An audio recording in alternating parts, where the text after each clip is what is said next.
තෙරුවන් සරණයි පින්වත් ඔබ හැම දෙනාටම සිරිලක සෙව්දිග පුදබිම් උත්සවශ්‍රියෙන් ඇලලී යන උතුම් ඇසල පොහොය සමය සහ උත්සව සමයයි අදින්න ආරම්භ වෙන්නේ. මුළු රටේම සරණ සදහැවත් උවැස්සු උවැසියන් විවිධාකාරයේ පින්කම් සමග මාස කිහිපයකට පසු තරමක් ලිහිල් නිදහසෙන් එකතු වන පොහොය දවසත් අද. ඇසල පින්කම් පෙළහරේ කේන්ද්‍රීය ස්ථානයක් බවට පත්වෙන බෙල්ලන්විල රජමහා විහාරස්ථානයේ සිටයි අද ජාතික රූපවාහිනිය දවස පුරාම සජීව ලෙස වැඩසටහන් විසුරුවහනු ලබන්නේ. බෝධිවංශය ආදී ඓතිහාසික තොරතුරු සටහන් දක්වාලන පරිදි ජයශ්‍රී මහා බෝධීන් වහන්සේගේ දක්ෂිණ ශාඛාවෙන් පැන නැගුණු දෙතිස් පළ බෝධීන් වහන්සේලා රෝපණය කරපු එක් ස්ථානයක් තමයි බෙල්ලන්විල රජමහා විහාරස්ථානය.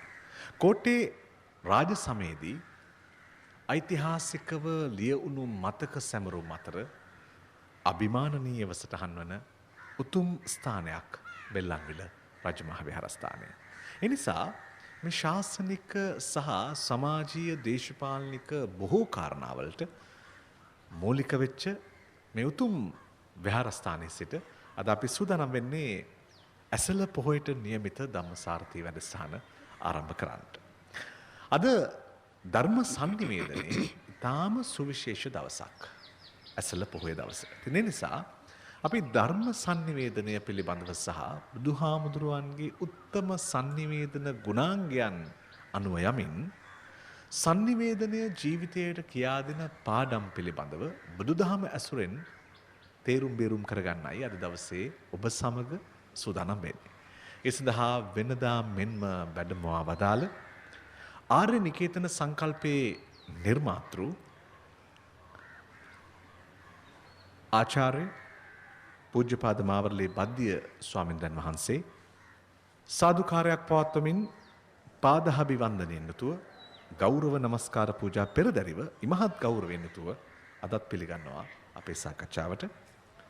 අවසර හාමුදුරනේ වහන්සේගෙන් සාකච්ඡාවට ප්‍රවේශය ලබා ගන්නට ඒ වගේම ප්‍රශ්න විමසන්නට. සංනිවේදනයෙන් තොර මානවයාට පැවැත්මක් ඇත්තේත් නැහැ. මානවයාකින් තොරව සංනිවේදනයට පැවැත්මක් ඇත්තේත් නැහැ. සංනිවේදනය කියලා කියන වචනය තරමක් විද්‍යාත්මක වුණත් මේ අපි පණිවිඩ හුවමාරු කරන සරල තැනේ ඉඳලා අපට මේ මාතෘකාව බොහොම ලිහිල්ව සාකච්ඡා කරන්නට ගෞරවනීය ස්වාමීන් වහන්සේ අපට මඟ පාදා දේවි. බුදුහාමුදුරුවෝ විශිෂ්ටතම අසම සම ගුණයෙන් යුක්ත සංනිවේදකයාණන් වහන්සේ බවට පත්වන්නේ ඇයිද කියන කාරණය පැහැදිලි කර දෙමින් හාමුදුරනේ අපි අද සාකච්ඡාවට බිම්පලස එලා ගමු ඔබ වහන්සේගේ ප්‍රවේශ කතනයත් සමග. ඓතිහාසික බෙල්ලන්විල රාජමහා විහාරාධිපති නම කියන්නට අවසරයි පූජනීය ආචාර්ය බෙල්ලන්විල ධම්මරතන නායක මහා ස්වාමීන් වහන්සේගෙන් බෙල්ලන්විල රාජමහා විහාරාධිකාරී ශාස්ත්‍රපති ගෞරවාර්හ පූජනීය බොරලැස්කමුවේ පේමරතන ස්වාමීන්ද්‍රයාණන් වහන්සේ ඇතුළු පූජනීය මහා සංඝරත්නයන් අවසරයි ශ්‍රද්ධාකාමී ගුණවත් පිංතුනි. වජිර අද අපි සාකච්ඡා කරන මාතෘකාව සංනිවේදනය. කොහොමද අපේ හිතේ තියෙන දෙයක් තව කෙනෙකුට වඩා හොඳට කියලා දෙන්නේ, ප්‍රකාශ කරන්නේ. ඊළඟට ඒක සාර්ථක වෙන්න කොයි විදිහේ පදනමක ඉඳන් අහන එක්කෙනා ඇහුම්කම් දීමක් කළ යුතුද? බුදුහාමුදුරුවෝ කොයි ආකාරයටද තමන් අවබෝධ කරගත් උතුම් ධර්මයේ සංනිවේදනය කළේ? ඒ තාම සාර්ථක සංනිවේදනයක් වුණේ ඇයි? ආදී කරුණු රැසක් අපේ ජීවිතවලට වඩා ගැළපෙන විදියට සාකච්ඡා කරන්නටයි අපි මේ සූදානම් වෙන්නේ. ඉතින් බුදුරජාණන් වහන්සේ කොයි ආකාරයේ මේ sannivedana කෞශල්‍යකින් යුක්ත වුණාද කියන එක තමයි වජිර අපෙන් විමසන කාරණාව. වජිර ඊටාම වටින පොතක් තියෙනවා අපේ අතිපූජනීය මහාචාර්ය දේවාලයගම මේදානන්ද හාමුදුරුවෝ ලියපු. ඒ පොතේ නම බුදුබණ බුදුරජාණන් වහන්සේ සහ sannivedana. ඇත්තටම මේ පොත මට මාහැඟි පුස්තකයක් වුණා මගේ ආචාර්ය උපාධි නිබන්ධනය සකසද්දී. හේතුව මගේ මාතෘකාවත් මීට ආසන්නයෙන්ම ගමන් කරපු මාතෘකාවක් නිසා. ඒ පොතේදී බුදුරජාණන් වහන්සේ ගැන අපේ ගණේගම සරණංකර නායක හාමුදුරුවෝ. බුදුහාමුදුරුවෝ කියලා හරිම ලස්සන මිහිරි හැඟීමක් අපිට ඇතිවෙන පුදුම අවබෝධයක් ඇතිවෙන පොතක් තියෙනවා බුදුහාමුදුරුවෝ කියලා. ලියලා තියෙන්නේ ගණේගම සරණංකර හාමුදුරුවෝ අපවත් වෙලා උන්වහන්සේ. මේ බද්දේගම දිහාවෙනේ ගණේගම තියෙන්නේ. ගණේගම සරණංකර හාමුදුරුවෝ ලියපු. අන්නේ පොතේ වජිර බුදුහාමුදුරුවෝ ගැන ගණේගම හාමුදුරුවෝ මෙහෙම ලියනවා. මිනිසුන් අතර කතිකයින් සිටින්නේ ටික දෙනෙකි. කතිකයින් අතරද තම කතාවට හැම දෙනාගේම කන් යොමු කරවා ගත හැකි දක්ෂ කතිකයින් සිටින්නේ ඊටාම ටික දෙනෙකි. ගණේගම හාමුදුරුවෝ කියන්නේ. ඉනුත් තම කතාවට හැම දෙනාම වශී කරගත හැකි විචිත්‍ර කතිකයින් සිටින්නේ ඊටාම ටික දෙනෙකි. මේ කතිකයන්ගේ ස්වභාවයන් සහ වර්ග කියන්නේ. ඊළඟට උන්වහන්සේ සඳහන් කරනවා විචිත්‍ර කතිකයින් අතරද තම කතාව අසා සිටින හැම දෙනාගේම අදහස් දැන කතා කළ හැකි අයෙක් සිටියේ නම් ඒ බුදුරජාණන් වහන්සේය. කියන්නේ කතිකයෝ ඉන්නවා, දක්ෂ කතිකයෝ ඉන්නවා, විචිත්‍ර කතිකයෝ ඉන්නවා. හැබැයි ඒ සියලු කතිකයෝ අතර බුදුරජාණන් වහන්සේ විශේෂයි කියලා ගණේගම නායක හඳුරු සඳහන් කරනවා. හේතුව තමයි හැම දෙනාගේම අදහස් දැනගෙන දේශනාව කරන්නට උන්වහන්සේගේ ගාව තිබිච්ච අපූර්ව සමත්කම නිසා.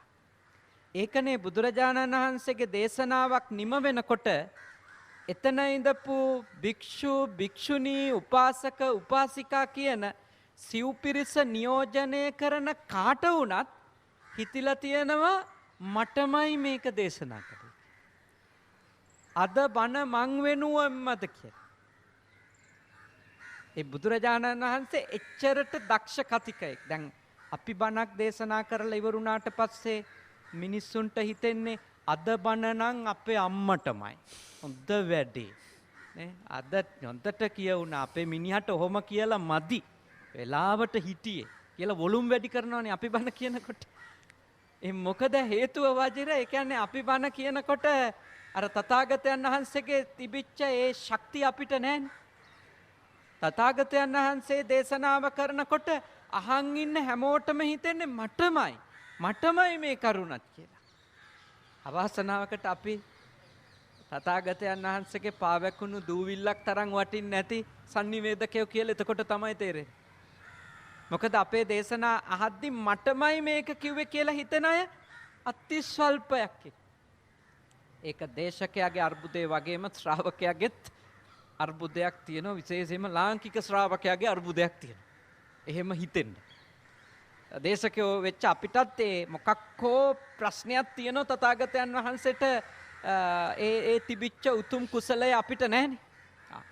ඉතින් මට ඔබට කියලා දෙන්න ඕනි මුලින්ම තථාගතයන් වහන්සේ මොන තරම් දක්ෂ දේශකයෙක් වෙන්න ඇද්ද? කන් ඒක අපි ඉමේජින් කරොත් නේ අහන හැම එක්කෙනාට දැනෙන්නේ ඒක මට මේක මගේ ප්‍රශ්නෙට උත්තරයක් කියලා.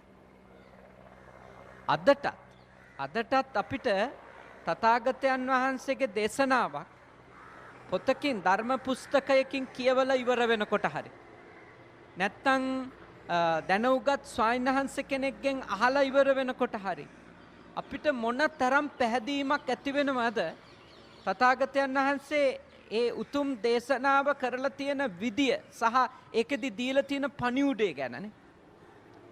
ඉතින් ඒ හේතුව අපට අදටත් ඒ ධර්ම sannivedana ඒක අර පැරණි එකක් වගේ දැනෙන්නේ නැතුව අපිට අදටත් මේ වළංගුයි නේද කියලා හිතෙන්නේ අන් කිසිවක් නිසා නෙමෙයි ඒ sannivedanaye තිබිච්ච ප්‍රබලකම නිසා.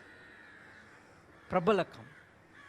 ඒ sannivedanය කාලවාදී, භූතවාදී, විනයවාදී එහෙමනේ දේශනාවේ සූත්‍ර ධර්මයන්හි විස්තර කරලා තියෙන්නේ. ඒ ධර්මය මේක කාලයකට අයිති වෙන්නේ නැහැ. එච්චරට මේ sannivedanaye ප්‍රබලයි. sannivedanaye කරපු පණිවුඩ ප්‍රබලයි.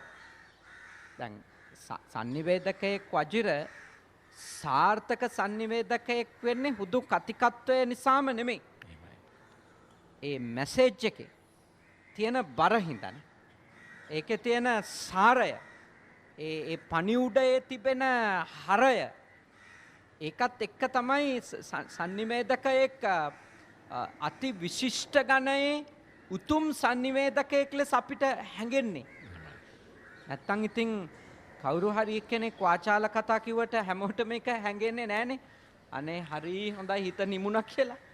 එහෙම හැඟෙන්නේ නැහැ. ඒ sannivedakayaගේ වාග් ශෛලිය ඉදිරිපත් කරන විලාසය වගේම ඒ sannivedanය කරන පණිවුඩයේ තිබිච්ච හරය තමයි ඒ sannivedakයට අර්ථයක් දෙන්නේ. දැන් මා ධර්ම කරුණක් කියලා දෙනකොට මාව දැනෙන විදියට මම දේශපාලන කතාවක් කරන්න ගියොත් එහෙම මිනිසුන්ට දැනෙන්නේ නැහැ. අපිරිය වෙනවා. අපිරිය වෙනවා. බණක් කියනකොට සාදු කියුණාට දත් මිටි කැවෙනවා දේශපාලන කතාවක් කරන්න. ඒක තමයි අර පණිවුඩේනේ. ඒ පණිවුඩේ තියෙන සාරය, එහි තියෙන අන්තවලින් නිදහස් වුණු බව. මොකද භාග්‍යවතුන් වහන්සේට ඕන වුණේම මිනිස්සු නිදහස් කරන්නනේ. මිනිස්සු ගෝත්‍රිකයෝ කරන්න නෙවෙයි භාග්‍යවතුන් වහන්සේ දේශනා පැවැත්වුවේ. භාග්‍යවතුන් වහන්සේගේ දේශනාවල තිබුණේ නෑනේ කිසිම අරමුණක් මිනිස්සු පටු තැන්වල හිර කරන්න.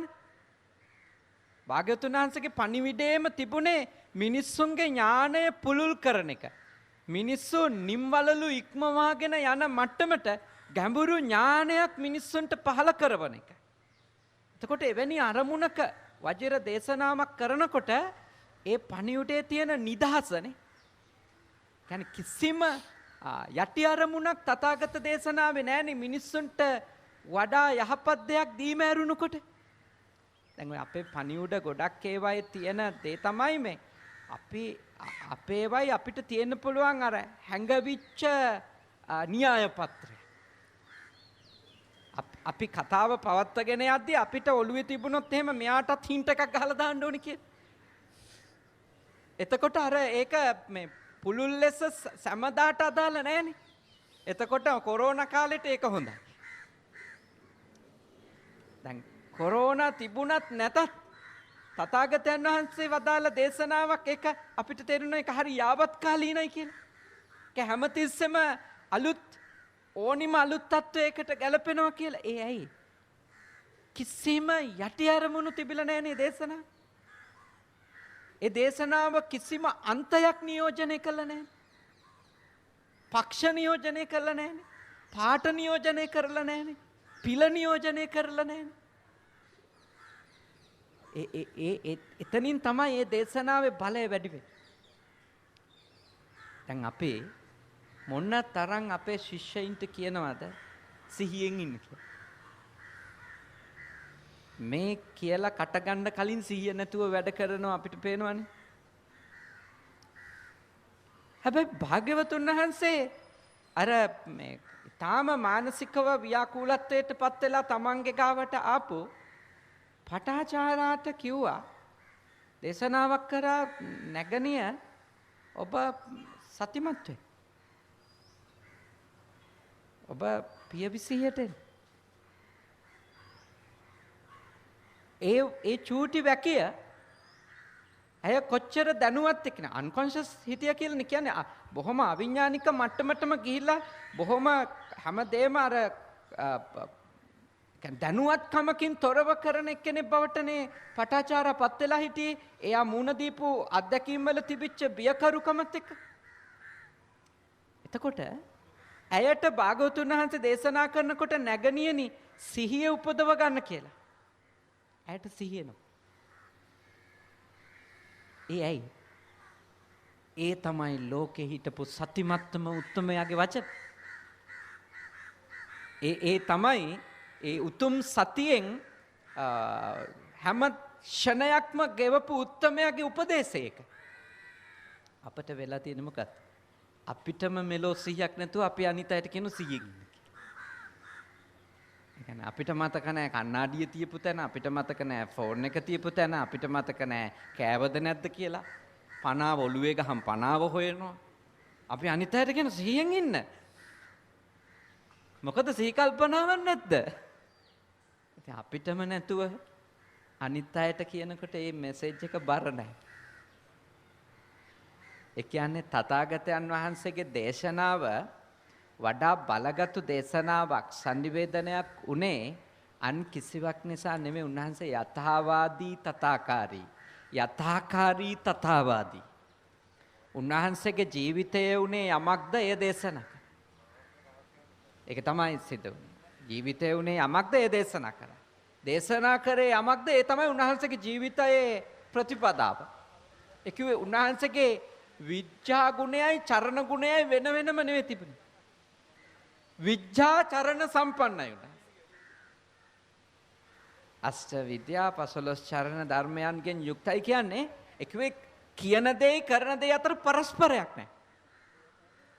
කරන දේ සහ දේශනා කරන දේ අතර පරස්පර නැහැ. එතකොට ඒ sannivedanaye බලවත්. මදක් වර්ෂාව වැටෙන හින්දා ඔයත්ොන්ට ඕන නම් හෙවණකට ගිහිල්ලා වාඩි වෙන්න පුළුවන්. නමුත් අපි තව පැයකමාරක් කොහොමත් මේක ගෙනියන්න වෙනවා. වැස්සත් නැතත්. හොඳයි හඳුන්නේ අපි දැන් සංදේශනය පිළිබඳව යම් අදහසක් ලබා ගත්තා. දැන් සංදේශකරුවා පණිවිඩය රැගෙන යන්න කොයි තරම්නම් දක්ෂ වෙන්න ඕනද කියලා අපි සාකච්ඡා කරන්න බලාපොරොත්තු වෙනවා. අපි උත්සාහ කරමු මේ සාකච්ඡාව කරගෙන යන්න උත්සාහ පුළුවන්ද කියලා බලමු. නමුත් මම හිතනවා සාකච්ඡාව මොහොතකට අපිට නිමා කරන්න වෙයි කියලා. අපි ප්‍රධාන පාලක මැදිරියට යොමු වෙලා අපි උත්සාහ කරමු නැවතත් සම්බන්ධ වෙන්න.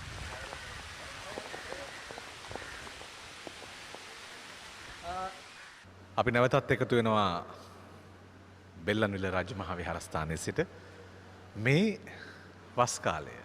වස් කාලේ වැස්ස නොලැබී වෙන කාලවල වැස්ස ලැබෙන්නේ නැති නිසා අපි හැමදේම ඒ මොහොතට අනුව සකසා ගැනීම තමයි බුදුහාමුදුර අපට උගන්වා දී තිබෙන පාඩම. ඒ නිසා අපි බාහිර පරිසරයේ ඉන්නකොට ලැබුණු වැසි පිළිගෙන අපි නැවතත් දැන් විහාරගෙට ඉතාම ඉක්මනින් පැමිණිලා සාකච්ඡාව ආයෙත් ආරම්භ කරන්න බලාපොරොත්තු වෙනවා. අපි විශේෂයෙන් ස්තුතිවන්ත වෙනවා රූපවාහිනී මේ කාර්ය මණ්ඩලයට. විනාඩි කිහිපයක් ඇතුළත මේ ස්ථානීය වෙනස නිවැරදි කරගනිමින් අපිට සාකච්ඡාව ආයෙත් ආරම්භ කරන්න අවස්ථාව ලබා දීම පිළිබඳව ආර්ය නිකේතනයේ නිර්මාතෘ පූජ්‍යපාද ආචාර්ය මාවර්ලේ බද්දිය ස්වාමීන් වහන්සේගෙන් නැවතත් අවසර ඉල්ලමින් ඔබ වහන්සේගේ කාලයට සහ වෙහෙසට සමාව ඉල්ලමින් අපි නැවතත් සාකච්ඡාවට යොමු වෙනවා. අපි වැසි වැටෙන මොහොතේ හාමුදුරනේ සාකච්ඡා කරමින් හිටියේ මේ sannivedana ගුණයෙන් බුදුහාමුදුරුව අනුන උනේ කොහොමද? බුදුහාමුදුරන්ගේ sannivedana පාඩම ඇතුලේ අපි කොයිතරම් දේවල් ඉගෙන ගන්න ඕනද කියන කාරණාව පිළිබඳව මා දෙවනි අදියරට අපේ සාකච්ඡාව අරගෙන යනවා. දැන් සංදේශයක් එහෙම නැත්නම් පණිවිඩයක් අරගෙන යන මිනිස්සයා ඉන්නවා. පණිවිඩයක් අරගෙන යන මිනිස්සයා එහෙම නැත්නම් අපි කාට හරි දෙයක් කියනවා නම් මේ සංදේශකරුවා හෙවත් පණිවිඩය රැගෙන යන්න කොයි තරම් පරිස්සම් වෙන්න ඕනද කොයි තරම් දක්ෂ වෙන්න ඕනද කියන කාරණා. වජිර දැන් අර ඇසල පොහොය දවසේ උතුම් දන්සප්පවතුන් සූත්‍ර ධර්මදේශනාව සිද්ධ කරපු තථාගතයන් වහන්සේ ඉක්බිතිව තමන් වහන්සේගේ ශ්‍රාවක පිරිස 69ක් බවට පත් වෙනකන් යම් කාලයක් ගන්නවා.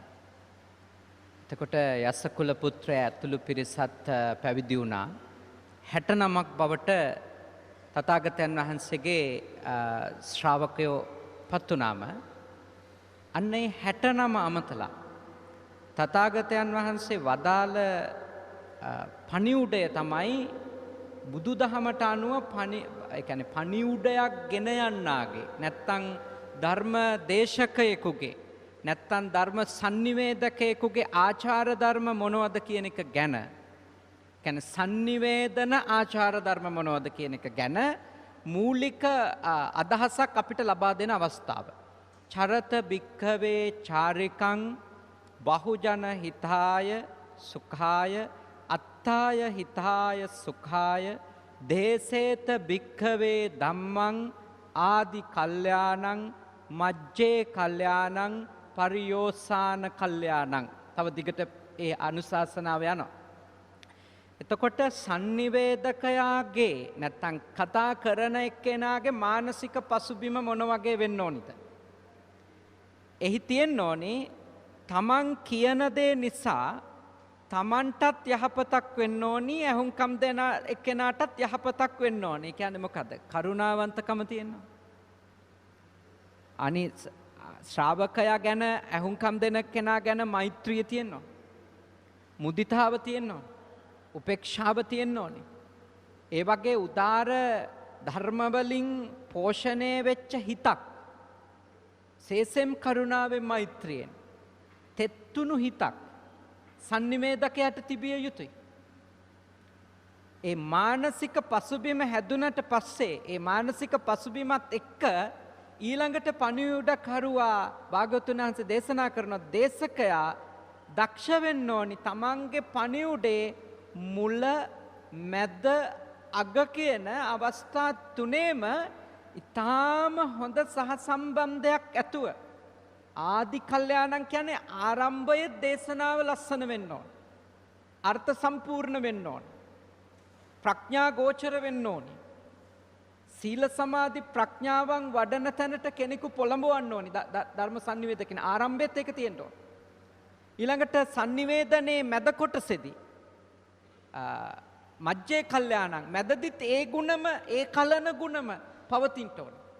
ඊළඟට පරියෝසాన කල්යාණං දේශනාව නිමා වෙනකොටත් ඒ sannivedakaya තමන්ගේ දේශනාවේ අවසානයත් අර මුල වගේම ඊටාම උදාර දර්ශනයක ආකල්පවල පිහිටල කරන එකක් වෙනවා. ඒව තමයි ආචාර ධර්ම කියන්නේ. මොකද හේතුව අපි පණිවුඩයක් කෙනෙකුට කියනවා නම් ඒ පණිවුඩය ඇතුලේ අනිත් එක්කෙනාව අස්ථානයක පිහිටුවන්න අපිට අයිතියක් නැහැ. අපේ පණිවුඩය මුලදී මැදදී අගදී අහන් ඉඳලා ඒක නිමා වෙනකොට අහපු එක්කෙනාට ඒ කියන්නේ ශ්‍රාවකයාට තේරෙන්න ඕනි ඊටාම නිවැරදි යහපත් උතුම් දෙයක් මට අහන්න ලැබුණා කියලා. දැන් මේක බණ කියන අයට විතරක් නෙමෙයි. ඔය ඇත්තෝ දරුවන්ට යමක් කියනකොටත් මුල කියන එක මැදත් එක්ක සම්බන්ධ වෙන්න. මැද කියන එක අවසානෙත් එක්ක සම්බන්ධ වෙන්න ඕන.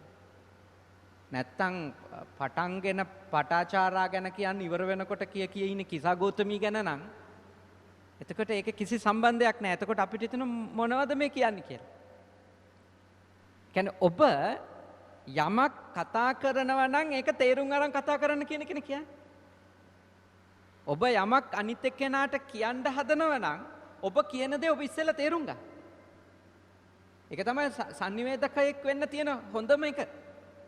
තමන් කියන දේ, තමන් sannivedanaya කරන දේ, තමන් අනුන්ට දේශනා කරන දේ ඉස්සෙල්ලා තමන් අවබෝධ කරගන්න. මං කියන්නේ මොනවද කියලා තේරුම් ගන්න ඕන. මං කතා කරන්නේ මොනවද කියලා තේරුම් ගන්නව නම් ඒ තේරුම් අරගෙන කරන sannivedanayak අවසන් වෙනකොට කෝලහලයක් ඇති වෙන්න බෑනේ. තිබුණා නම් කෝලහලයක් ඒක නිමා වෙන්න එපා. නැති කෝලහලයක් උපදින එක වලකින්න එපා. එක සාතක sannivedanayak නම් වජිර එහෙමයි වෙන්න ඕන. එහෙමයි. ආදි කල්යාණං මජ්ජේ කල්යාණං පරියෝසాన කල්යාණං වූ ඒ තුන් තැනකින් කල්යාණ වූ යහපත් වූ මනරම් වූ උසස් වූ ප්‍රබුද්ධ වූ sannivedanayak නම් සිද්ධ වෙන්නේ එය ඉවර වෙනකොට නූපන් අකුසල් ඉපදුනේ නැති එකක් වෙන්න ඕන. උපන් අකුසලයක් තියෙනවා නම් ඒක නැති ඒක අඩු වෙච්ච පාලනය වෙච්ච එකක් වෙන්න ඕනේ දේශනේ අහන් ඉන්නකොට. නූපන් කුසලයක් උපදව ගන්න ඒක අහන් ඉන්න කෙනාට යම්කිසි ආකාරයකට දෙයක් ලැබිලා තියෙනවා. උසස් දෙයක්, උසස් පණිවිඩයක්. ඊළඟට තියෙන කුසල් ටික නේ, තියෙන යහපත් බව එයාගේ තව වැඩි වෙන්න ඕන. බුදුරජාණන් වහන්සේ දේශනා කරන්නේ හිස් ඒවා කියන්න එපා. සාත්තං සබ්භ්‍යංජනං කේවල පරිපුන්නං දේශනා සඳහන් වෙන්නේ එහෙමනේ. තමන්ගේ පණිවුඩේ අර්ථ සහිත වෙන්න ඕන. අනුව්‍යංජන සහිත වෙන්න ඕන. කේවල පරිපූර්ණ සම්පූර්ණයෙන්ම පිරුණු එකක් වෙන්න ඕන. ඒ කියන්නේ ඒ පණිවුඩය කොච්චර බරසාර වෙන්න ඕනිද? ඒ පණිවිඩය කොච්චර හරයක් තියෙන්න ඕනිද? ඒ කතා කරන එක්කෙනා කොච්චර වගකීම් සහගත වෙන්න ඕනිද? ඇත්තටම ගෙදරට වුණත් මේක ප්‍රයෝජනවත් නැද්දනේ? දැන් මේ ධර්මදේශකයින්ට දීපු උපදේශයක්. ඒත් ගෙදර වුණත් ගොඩක් කතා රණ්ඩු වලින් ඉවර වෙලා තියෙන්නේ. දැන් සමහරුන්ට හිතෙලා තියෙනවානේ කතාව පටන්ගෙන රණ්ඩු වෙනවට වඩා හොඳයි කතාවක් නොකර ඉන්න එක කියලා. ගොඩක් ගෙවල් වල මෞන වෘතයට යමින් තියෙන ඒකනේ නේ. ඒ කියන්නේ ගොඩක් ගෙවල් වල කතා කරන එක නවත්තලා දාලා තියෙනවා වචිට. ඒ නවත්තලා දාලා තියෙන්නේ කතා කරන එක රණ්ඩුවක් වෙන්න හේතුවක් වෙයි කියලා. එතකොට ඒකේ ශ්‍රාවකයාගේ වගේම ඒක කියන එක්කෙනාගේ ප්‍රශ්නයක් එතන තියෙන්න බෑ. කියන්නේ යම් කිසි සංවාදයක් නිමා වෙන්නේ රණ්ඩුවකින් නම් කතාවක් නිමා වෙන්නේ රණ්ඩුවකින් නම් ඒකේ ඒ කතාව කරන අයගේ සහ අන අයගේ ප්‍රශ්නයක් ඒක. ඒකින්ද ඔබ නම් කතා කරන කෙනා ඔබ හරියට තේරුම් අරගත්තු දේ ඔබ කතා කරා. ඊළඟට ඔබ කතා කරනකොටම අනිත් කෙනා ඒ කියන්නේ අහන එක්කෙනා ගැන ඔබට කරුණාවන්තකමක් තියෙන්න ඕනේ. ඒ කියන්නේ යාගේ දුර්වලකම ගැන ඔබට තියෙන්න ඕනේ අනුකම්පාවක්. ඔබ යාගේ දුර්වලකම ගැන ඉන්නේ රෝෂයෙන් නම් දත්මිටි කකා නම් එතකොට ඔබ දේශනාව පටන් ගන්නෙම හිත රිද්දලා තුවාල කරලානේ හිංසා කරලා. හැබැයි ඔබට තියෙන්නේ කෙනෙකුගේ දුර්වලකම ගැන අනුකම්පාවක් නා. කරුණාවන්තකමක් නා. අනේ මේ මනුස්සයාට මේක තේරෙන්නේ නැහැ නේ කියන එක නා. ඒ දයාව තියෙනම් අන්න එතකොට ඔබ කියන දේ කියන්න පටන් ගන්නෙම ඊටාම හොඳ මානසික මට්ටමකනේ. එතකොට පාවිච්චි කරන වචන පවක් පුදුම තරම් පරිස්සම් සහගත වචන වෙනවා. අනිත් කෙනාට හර්ට් වෙන්නේ නැති පුළුවන් තරම් පණිවුඩේ විතරක් එයාගේ ඔළුවට යවන එයාව අවුස්සන්නේ නැති අවශ්‍ය දේ කතා කරන්න ඕනි කියන හැඟීම එක අන්න එතනින් කතා කරන කෙනෙක් වෙන්න කියලා කියන්නේ මේ. නැත්තම් කෙනෙකුට හිතෙන්න පුළුවන් අද ධර්මදේශකයන්ටනේ මේක කියලා දෙන්න ඕනි කියලා නෑ වචන. මේ සාකච්ඡාව ඔබලා වගේ නිවේදක මහත්මීන්ටත් වැදගත්. බණ කියන මටත් වැදගත්. ගෙදර දරුවන්ට කතා කරන අම්මා තාත්තටත් වැදගත්. බිරිඳකට දෙයක් කියලා දෙන්න උත්සාහ කරන ස්වාමි පුරුෂයාටත් මේක වැදගත්. ස්වාමි පුරුෂයාට යමක් කියන්න උත්සාහ කරන බිරිඳටත් වැදගත්. පන්ති කාමරේ ළමයින්ට දෙයක් කියලා දෙන්න උත්සාහ කරන ගුරුවරයාටත් වැදගත්. කියන්නේ పూర్ව නිගමනයක කතා කරන්න පටන් ගැනීමෙන්නේ අපිට මේ ප්‍රශ්නේ තියෙන්නේ ඔක්කොම. අපේ නිගමනයකට ඇවිල්ලා තමයි අපි කතාව පටන් ගන්නේ. එතකොට අපි එතන ඉඳලා කරන්නේ මම හොඳ වෙන්නත් අනිත් එක්කෙනා වැරදි කියලා ඔප්පු කරන්නත් කතා කරන එක නේද? අපි නිගමනයකට ඇවිල්ලා ඇත්තටම ඔය මට ඊයේ කෙනෙක් කිව්වා මේ ආගියුමන්ට් එකකින් උත්සාහ කරන්නේ හැමතිස්සෙම මේ Taman නිවැරදි වෙන්න. අනිත් එක්කෙනා වැරදිකාරයා කරන්න. එයා ඊළඟට කිව්වා මේ ඩිස්කෂන් එකකින් වෙන්නේ. ඒ කියන දේ නිවැරදි දේම කියලා. කියන්නේ දිනවන්න හදන්නේ ඒ මාතෘකාව, ඒ විෂය. ඒ අදාළ පණිවුඩේ තමයි එතන ජයග්‍රහණ කරවන්න හදන්නේ ඩිස්කෂන් එක. සංවාදයක. හැබැයි ආගියුමන්ට් එකකදී පණිවුඩේ පෙරදුනාට ප්‍රශ්නයක් නැහැ. මම දිනන්නේ. එහෙනම් අපේ අර ඊගෝ එක එළියට පයින්නවා එතකොට. මේක හොඳට තේරුම් ගන්න. මේ තමයි අපේ ජීවිත ඔක්කොම අවුල් කරපු ප්‍රශ්නේ. අපේ ජීවිත මේ කිසිම සාමයක් උදා කරගන්න අපිට බැරි තත්වයක් වජිර උදා කරලා තියෙන ප්‍රධානම දෙයක් තමයි අර සංනිවේදකයාගේ ආචාර ධර්ම කියන එක අපි දන්නේ නැතුව කමෙන්. ඒ කියන්නේ අපි ඉන්න ඕනි ආකල්පය අපි තේරුම් අරගෙන නැතිකම. මට තව ලස්සන දෙයක් මතක් වෙනවා. ඒකත් නිමා කරලා මම ඔබගේ ගාවට එනවා නැවත. වජිර බුදුහාමුදුරුවෝ ගිලාන කියලා සූත්‍රයක් මට නිකාය මතක නැහැ, අංගුත්තර නිකාය වගේ තමයි යන්තම් මතක දේශනා කරනවා. ඒ ගිලාන සූත්‍රයේදී භාග්‍යවතුන් වහන්සේ මේ ගිලනුන්ට උපස්ථාන කරන කෙනෙක්ගේ ගාව තියෙන ಗುಣ තමයි කියන්නේ. ලෙඩ වෙච්ච කෙනෙකුට උපස්ථාන කරන කෙනෙක් කොහොමද හිතන්න ඕනි කියලා. ඒ කියන්නේ උපස්ථානය පටන් ගන්න කලින් දොස්තර මහත්තයා හරි නර්ස් කෙනෙක් හරි කවුරු හරි හිතන්න ඕනි එක. දැන් තමන්ගේ ගාවට එන ලෙඩා මිය යන බව නියත වශයෙන්ම පෙනෙන්න පුළුවන්. ස්පිරිතාලෙට ඇතුල් කරන ලෙඩෙක් මැරෙන බව බැල්මටම දොස්තර මහත්තයාට නර්ස්ට පේන්න පුළුවන්. හැබැයි බුදුරජාණන් වහන්සේ දේශනා කරනවා හොඳ වෛද්‍යවරයෙක් නම්, හොඳ උපස්ථායකයෙක් නම් උපස්ථාන කටයුත්ත ආරම්භ කරන්නේ නෑ මෙයා ජීවත් කරගන්න පුළුවන් කියන ආකල්පෙන්.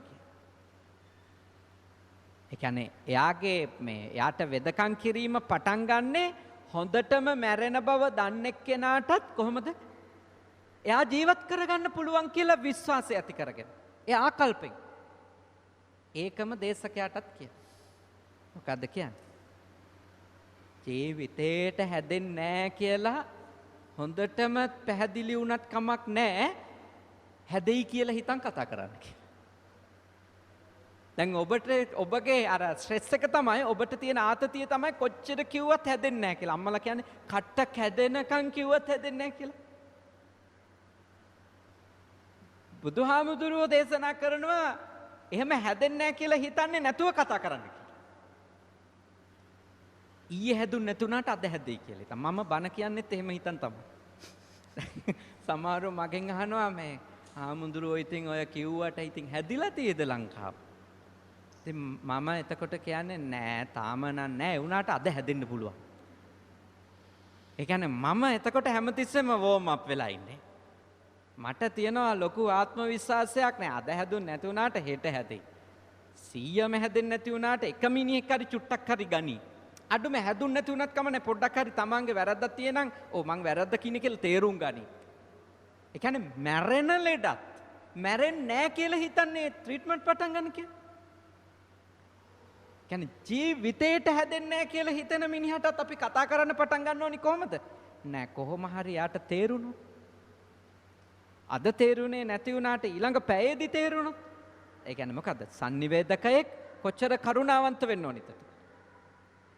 sannivedakayak අහන් ඉන්න මිනිස්සුන්ට කොච්චර ආදරේ වෙන්න ඕනිද? අනිකාව කොච්චර ඉවසන්න ඕනිද? මට ඉතින් වජිර ඕන්නම් තව පැයක් sannivedaka ආචාර ධර්මම කියත හැකි. ඔබගේ ඊළඟ ප්‍රශ්නය. හොඳයි හඳුනන්නේ. දැන් අපි දැන් sannivedakayak sannivedanaya කරන විදිය පිළිබඳව සාකච්ඡා කරමින් ඉන්නකොට දැන් බැරි වෙලාවත් කවුරු හරි දැන් අපි මේ දැන් එදිනදා ජීවිතයේදී කාට හරි මොකක් හරි පණිවිඩයක් කියනවා. එහෙම කියනකොට මේක හරියට කියා ගන්න බැරි වෙනවා. ඒ කියන්නේ සත්‍ය හෝ යම්කිසි සිද්ධියක් හරියට වාර්තා කරන්න, හරියට කියා ගන්න බැරි වෙනවා. එහෙම බැරි වුණයින් පස්සේ අර අහන කෙනා ඇතුලේ වෙනත් අදහසක් නැවෙනවා. එතකොට අර බොරුවක් කිව්වා එහෙම නැත්නම් සත්‍ය නොකියීම නැත්නම් ඒක වසන් කිරීම, බොරු කීම මේක කොහොමද මේ අපි බුදුදහමේන පින පවට ගලපා ගන්න. මේ පව් සිද්ධ වෙනවද අපිට හරියට දෙයක් කියා ගන්න බැරි වුණොත්? ඊටම වැදගත් ප්‍රශ්නයක්. ඒ කියන්නේ දැන් පණිවුඩේ කියන කෙනාට හරියට ඒ පණිවුඩය කියා ගන්න බැරි වීම නිසා වැරදියට අහන් ඉන්න කෙනාට දෙයක් ඇහිලා එයා වැරදි පාරක ගියොත් බොරු කීමේ අකුසලයක් පණිවුඩ කරුවාට අත් වෙනවද කියලා තමයි වජිර අහන්නේ. එහෙමයි හඳුනන්නේ. හරි නේද? එහෙමයි. හරි.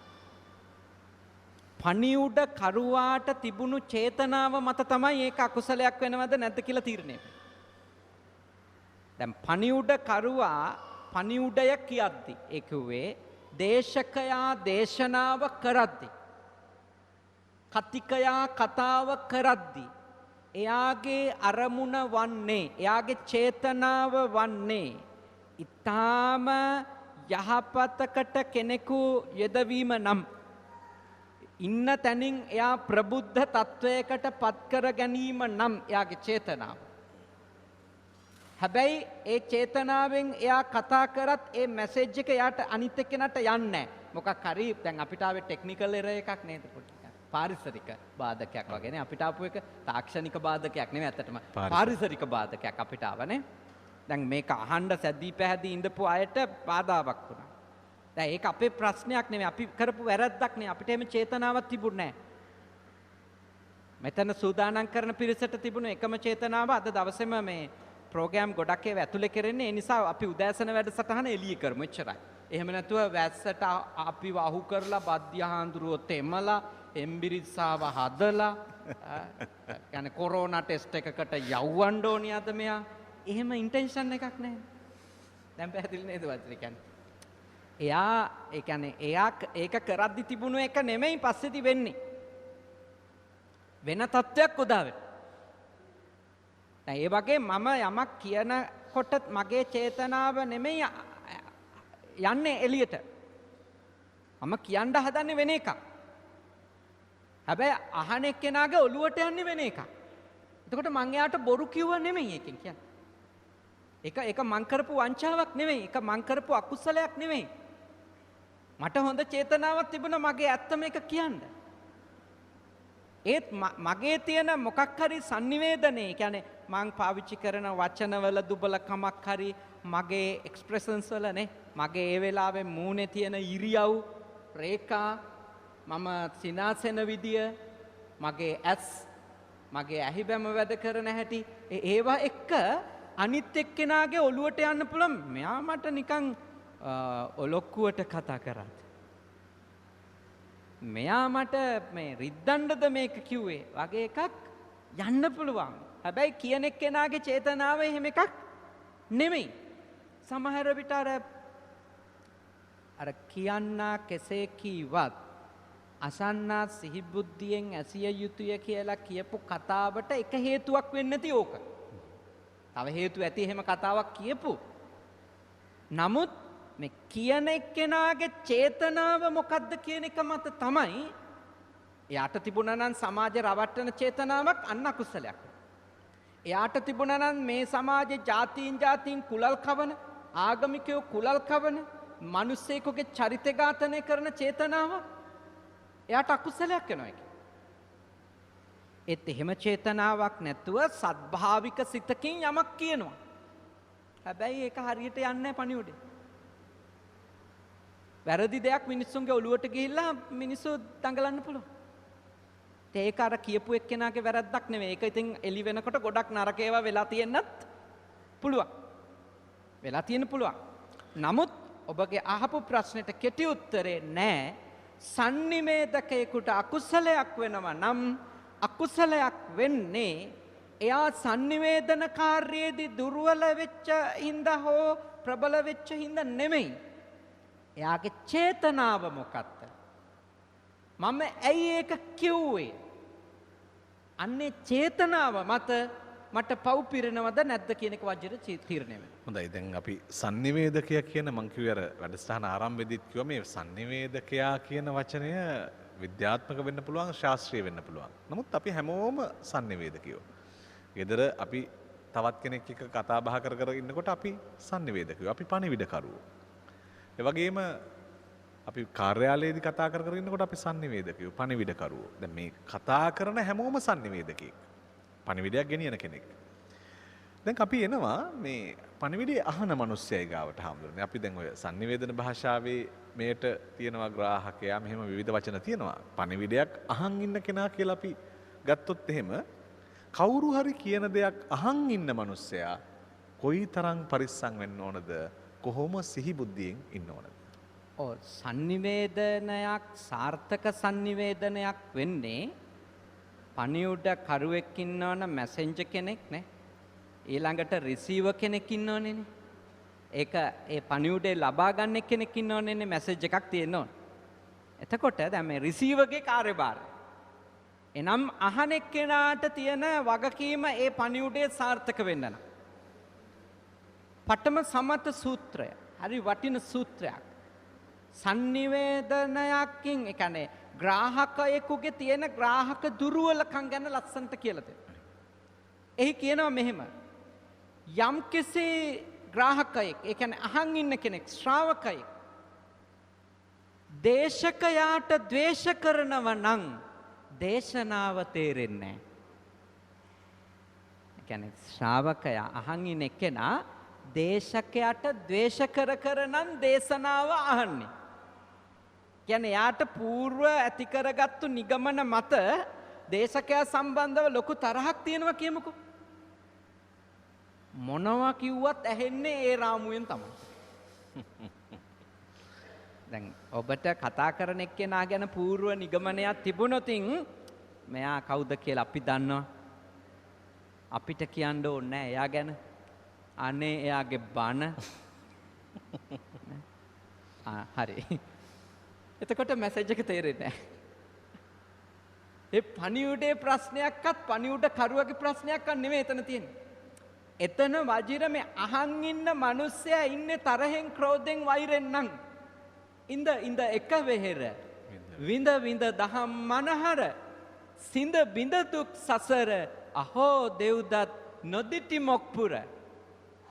භාග්‍යවතුන් වහන්සේගේ පන්සලේම ඉඳලත් භාග්‍යවතුන් වහන්සේ වදාරන උතුම් දේශනා අහලා බොහෝ දෙනෙක් සෝතාපන්න වෙද්දී සකදාගාමි අනාගාමි අරහත් වගේ මාර්ග සහ ඵල පිළිවෙලින් ලබද්දී දේවදත්ත කියලා හාමුදුරු කෙනෙක් හිටියා.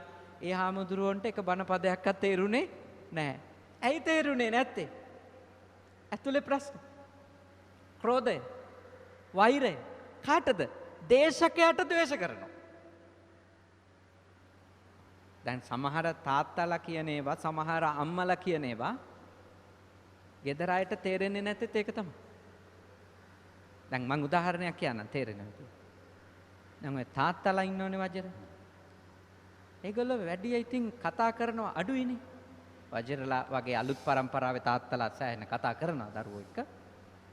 නමුත් මේ අර 50 දශක ඉපදිච්ච 40 ඒ වගේ දශකවල ඉපදිච්ච තාත්තලා හරි අඩුයි මේ ගෙදර කතා කරනවානේ. ඔය කතා කරනවා දකින්නේ දෙකක් දාගෙන ආපු දවසට වගේ. එදාට ඒගොල්ලන්ට චතුරාර්ය සත්‍ය තේරෙනවා, හිස්ටරි ඉතිහාසය වගේ දේවල් ඒගොල්ලෝ දන්නවා. මේ රටේ ඉන්න සියලු දේශපාලකයින්ට වඩා මැකියාවෙලිටත් වඩා දේශපාලනේ දන්නවා. කාල් මාක්ස් මොනවද දන්නේ කියලා හිතෙනවා තාත්තා බීපු දවසට. පුදුම විදියට යා මාක්ස්වාදී ගැන දන්නා නේ. හොඳට එදාට තමයි යා කතා කරනවට කියන්න ඕනේ ඒක. ලස්සනට කතා කරනවා. හොඳ දේවල් කියන්න පටන් ගන්නවා. ළමයින්ට විශේෂයෙන් අවවාද දෙනවානේ. යන්න එපා හන්දි ගානේ. අහවල්ලු ආශ්‍රය කරනවා කියලා මට ආරංචි. මම නරක මිනිහා කියන්න එපා ඒගොල්ලෝ ආශ්‍රය කරලා අහුවෙලා. දැන් පුතෙකුට එහෙම අවවාද දෙනකොට තාත්තා කෙනෙක් විනාඩි කීයක් වගේ අහන් ඉඳීද? බීලාවිල්ල අවවාද දෙන තාත්තා කෙනෙක්. උප්පරිම විනාඩි 2ක් හෝ 3ක් එතන කැරකි ඉඳී. ඊට පස්සේ අනිවාර්යයෙන්ම එයා යනවා අම්මා ඉන්න පැත්තට. ගිහිල්ලා කියනවා අරයා කුණු වෙන්න බීලාවිල්ල අපිට කියන්න එනවා. හරි නේද? එහෙම කියනවා. එතකොට අම්මා කියන එක තමයි ලස්සන මේක. ඔය මිනිහා බීලා උඹ ගණන් ගන්න එපා. දැන් අම්මට මැසේජ් එක තේරෙන්නෙත් නැහැ පුතාට තේරෙන්නෙත් නැහැ. ඇයි තේරෙන්නේ නැත්තේ?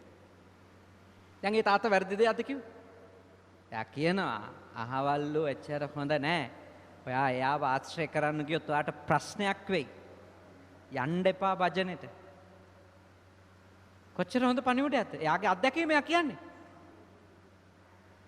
හැබැයි එයා ඉන්න විදිය අනුව තරහ ගිහිල්ලා ඉන්නේ. අහන් ඉන්න අයට බීලානේ. එතකොට පණිවිඩේ තේරෙන්නේ නැහැ. අපිට හිතෙන්නේ එයා බීලා දොඩවනවා කියලා. එයාගේ ඔළුව නරක් කරලා.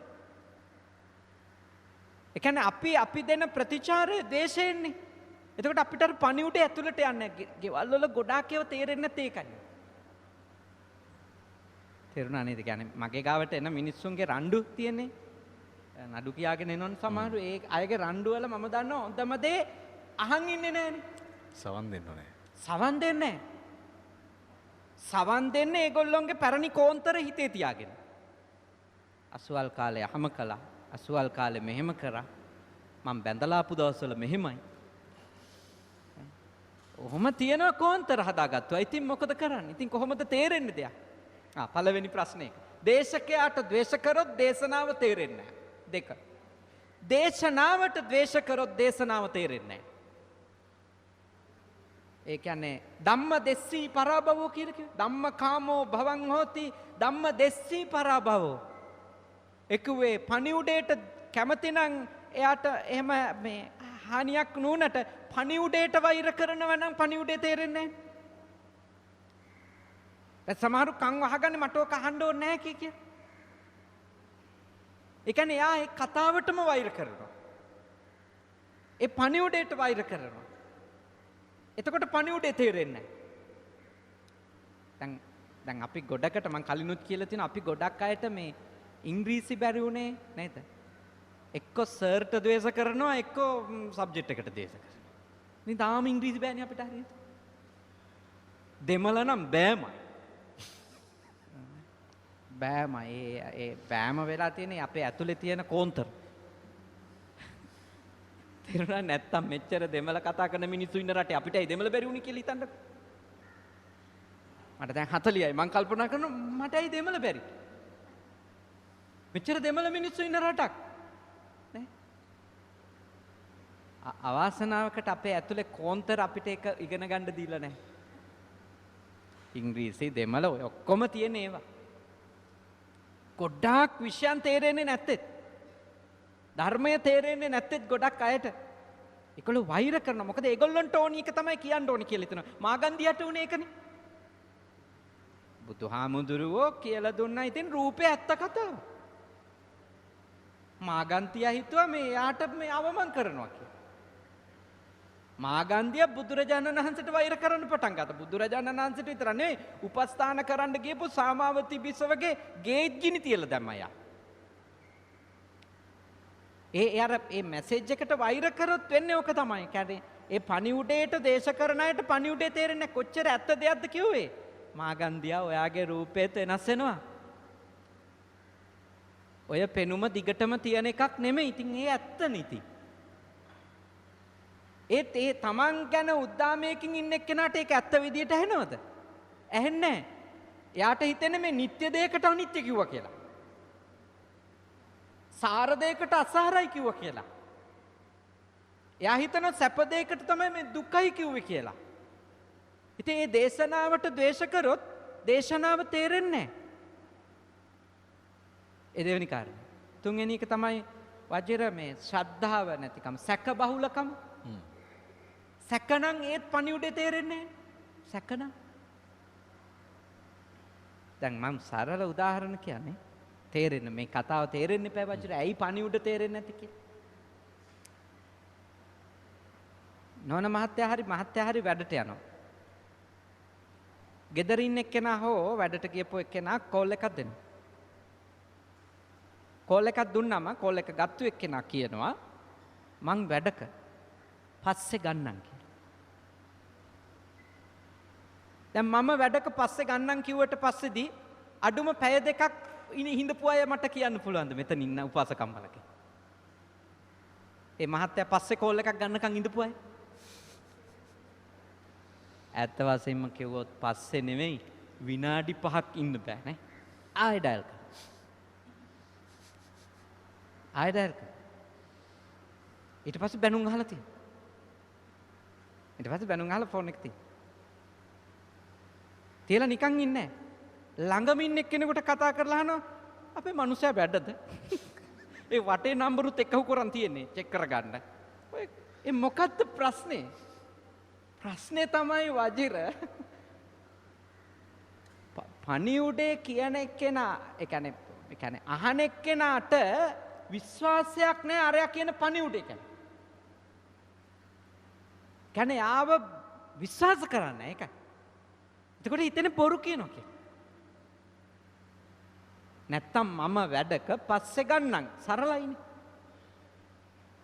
හොඳටම පණිවුඩේ කියනවනේ මම වැඩක පස්සේ ගන්නම්. එහෙම කිව්වට පස්සේදී පස්සේ ගන්නකම් ඉන්නතෝ විනාඩි 5න් ආයෙත් අපි ඩයල් කරනවා නම් ඒ කාරණාව පණිවුඩේ තේරිලා නැහැ. හේතුව පූර්ණ ඒ කියන්නේ පෙර සැක වැඩි. පෙර වැරදි. පෙර සැක පෙර වැරදි තියෙන්න පුළුවන් ඒ පිරිමියාගේ හෝ ගැහණියගේ ඒවා මත හෝ මොකක් හෝ කරුණම් මත සැක කරනවා. සැක වැඩි නම් පණිවුඩේ තේරෙන්නේ නැහැ. ආන එක්කෙනා ගැන හරි කියන දේ ගැන හරි සැකයි නම් පණිවුඩේ තේරෙන්නේ නැහැ. කොච්චර දැඟලුවත් හරි අමාරුයි වජිර දෙයක් කියලා දෙන්න. තව සරල උදාහරණයක්. මගෙන් බණ වලට දින ගන්න කතා කරන අය ඉන්නවනේ. හරියට ඉන්නේ. ඒගොල්ලෝ කතා කරාම බොහෝ වෙලාවට මං අවුරුද්ද මුල වෙනකොට මගේ දිනපොත පිරිලානේ.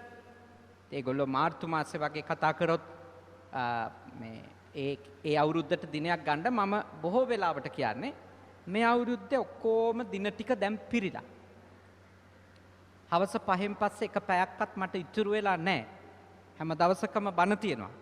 සමා වෙන්න ඔයාට මගේ දේශනාවක් ඕන නම් කරගන්න මේ අවුරුද්දේ ඔක්තෝබර් 10ට කතා කරන්න. ලබන අවුරුද්දට මම දිනයක් දාලා දෙන්නම් ඔයාට. එහෙම තමයි මම කියන්නේ. මට කතා කරපු අය මම එහෙම කියපු බව දන්නවා. එහෙම තමයි කියන්නේ. ඔක්කොම ටික අහන් ඉන්නවා. එහෙයි අපේ ආන්දරනේ එහෙයි. අනේ ගොඩාක් බන නේද? ඉතින් අපි අහන්නේ අගෝස්තු 20 වෙනිදාත් නැද්ද? කියලා අන්තිමට. ඒ කියන්නේ මුළු අවුරුද්දෙම නැහැ කිව්වට පස්සේ වජිර අගෝස්තු 20 වෙනිදාත් නැද්ද කියලා. මං අහලා දින එතකොට අගෝස්තු 20 වෙනිදා මේ අවුරුද්දට අයිති නැද්ද? ප්‍රශ්නේ මොකද්ද වජිර? ඇතුලේ එයා අහන් ඉදිද්දිම හිතන ඔය කිව්වට මගේ දිනේ ඉතුරු ඇති. එක්ක ලොක්කෙකුට දෙන්න ඉතුරු කරලා ඇති. ඔන්න ඔය වගේ බහුබූත ඔළුවේ තියන් ඉන්නවා. එතකොට අහන එක තේරෙන්නේ නැහැ. තේරුණා නේද මං කියන්නේ? මේ මහ පොළවටම ගෙනල්ලා වජිර කියලා දෙන්නේ නැත්තම් මේවා ජීවිතේට මිනිස්සු තේරුම් ගන්න නැහැ. කියන්නේ අපිටත් ඇත්තටම මහන්සි එහෙම කියලා දෙන්න ගියාම ඒ කියන්නේ මොකද තේරුම් ගන්න මේ එයා කියන්නේ ග්‍රාහකයාගේ දුර්වලකම් ගොඩක් හින්දා ගොඩක් පණිවුඩ යන්නේ නැති මිනිස්සුන්ට. කියන එක්කෙනාගේ ප්‍රශ්නේ වගේම අහන මිනිහාගේ ප්‍රශ්නයක් තියෙනවා. ඊළඟ එක. මානාදිකනම් ඒත් තේරෙන්නේ.